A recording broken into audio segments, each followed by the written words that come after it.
Hello you guys, welcome back to my channel. My name is Megan. If you have not been here before, thank you so much for coming. As you can see, I am in a different place. If you follow me on Instagram, you know that I am in New York. Why? Because I've always wanted to see it and I am tired of waiting on other people's schedules. So I was like, I'm gonna be a little selfish and just book the dang trip and come. So I'm here and it's amazing. I'm having the best time. I've been treating myself, but I've also been getting a lot of work done and just like reflecting on everything. So it's been amazing. Sorry, just checking I'm recording. I am really sticky from the humidity. That's why I'm looking a little crazy, but I just had some New York pizza and it was amazing. My vlog will be coming out in about 2 days, so be sure to check that out if you want to see how my trip went. But it is time for another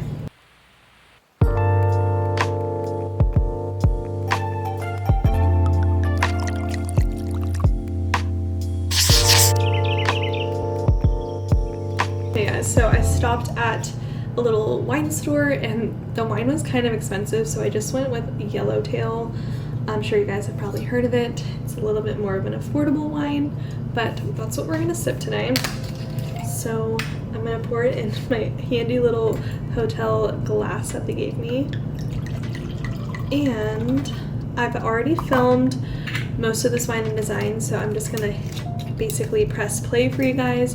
I talked about my favorite Illustrator tools that I use every single day. Like literally every time I open Illustrator, these are the tools I mainly use. Before we jump into all that footage, let's take a sip of this wine. Dang, that's actually really good. I actually really like the taste of that. Yellowtail Chardonnay, they know what they're doing. That's actually really good. I just wanted to wish you guys well. I hope you're doing well, and I cannot wait to show you guys my travel video, and I hope you guys enjoy this one in the meantime. Alright you guys, so this video is for those who have Adobe Illustrator. I know that there's a lot of other tools out there that you can use if you're saving up to purchase the Adobe suite, but this is specifically for Adobe Illustrator. So with that said, my first tool that I absolutely love using and that I use pretty much every single day is image tracing. And I use this, you guys have probably seen my little trick about fonts. If I am testing out different fonts but not really ready to purchase them, I usually will image trace the font first just to make sure that I like the look of it and that everything looks good before I end up buying a million different fonts without using really any of them.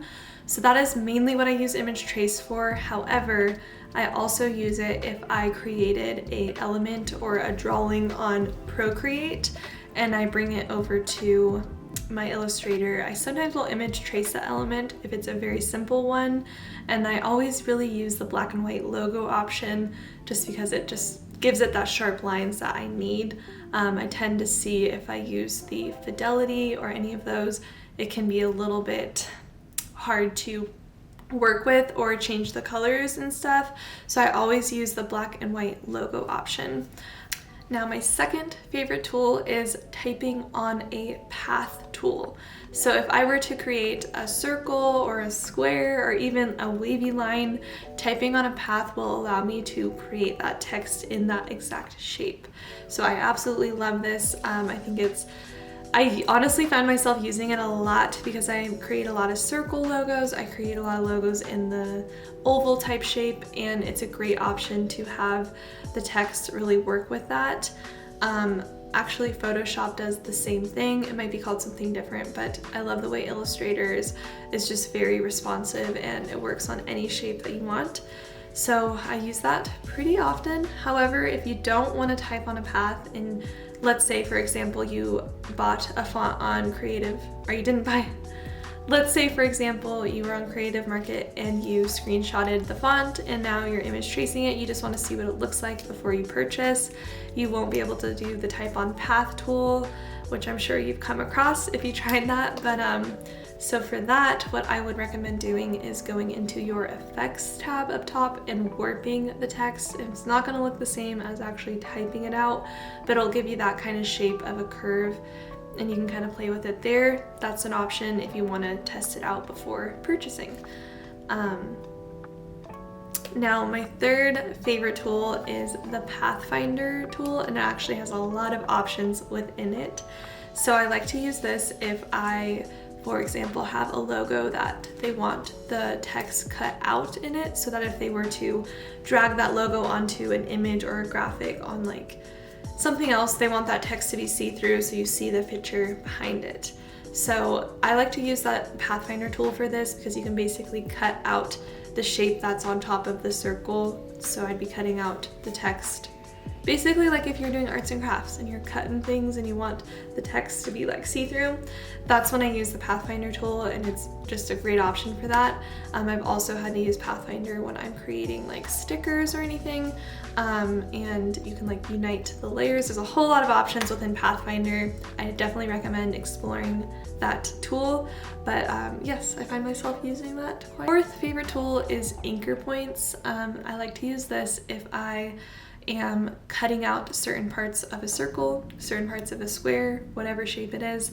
I can basically add anchor points anywhere on that shape and cut out those specific parts with the scissor tool as well. So I typically use anchor points for that, but you can also use anchor points if you are drawing something with the pen tool and you want to add an anchor point to like curve the lines. That's an option as well.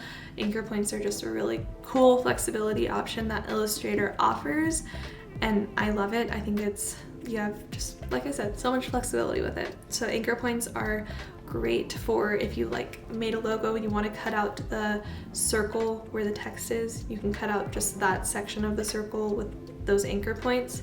So that's typically what I use it for, like I said, but that is definitely one of my favorites. Okay, so these next two favorite Illustrator tools are actually more for like organizing or just my workflow kind of. So the first one is exporting for screens. I'm sure you guys have come across the, not dilemma, but how to really save your images and export them, the best way to send them so they're not giant and huge and just taking over your entire computer memory.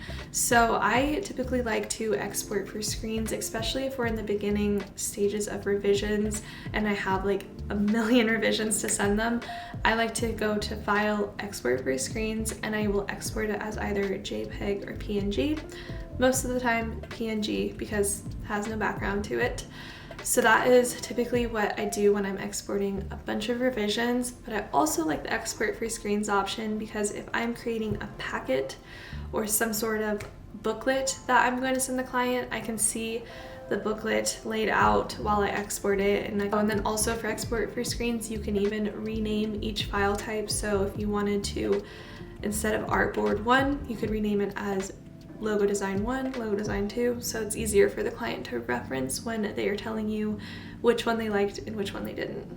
So my last little workflow tool that I love is,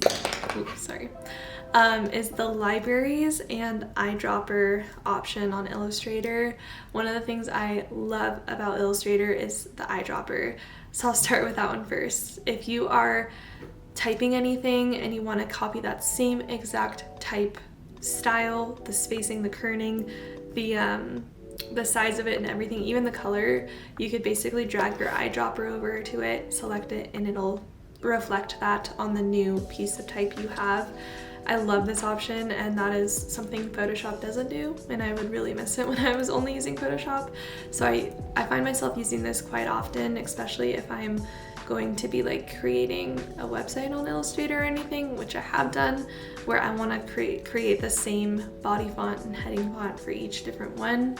I just eyedropper it and it's the same all across. And it's also great for eyedropping the color palette that you want. You can drag in any image from online and just eyedropper each color from that image, which is pretty awesome as well. Which brings me into my next part of that, which is the libraries option. I think it's a great way to organize yourself if you want to save color palettes in different groups. I like to do that for my clients if I'm going to be like working with them for a while and I have like social media graphics for them. I can have their own little group within my library, so I can just go there, reference the colors, it just saves so much time. It's a super simple tool, super simple step, but I think a lot of times the simple things help a lot with timing, and I find myself referencing my libraries a lot. So I love that option for organization on Illustrator. Okay guys, thank you so much for watching this video. I know it's a little different because I recorded the main content of the video a different day, but you know what? Gotta do what you gotta do when you're on the go. And if I could recommend anything, if you were thinking about going anywhere, just book the trip, even if it's just you, because it's amazing. It's so worth it, and life's too short to not see every place you're curious about, and there's so many ways to be safe about it. So I just wanted to share that because I feel inspired and grateful that I'm able to do things like these. But I hope you guys enjoyed this video. Let me know down below if you did, if it was helpful.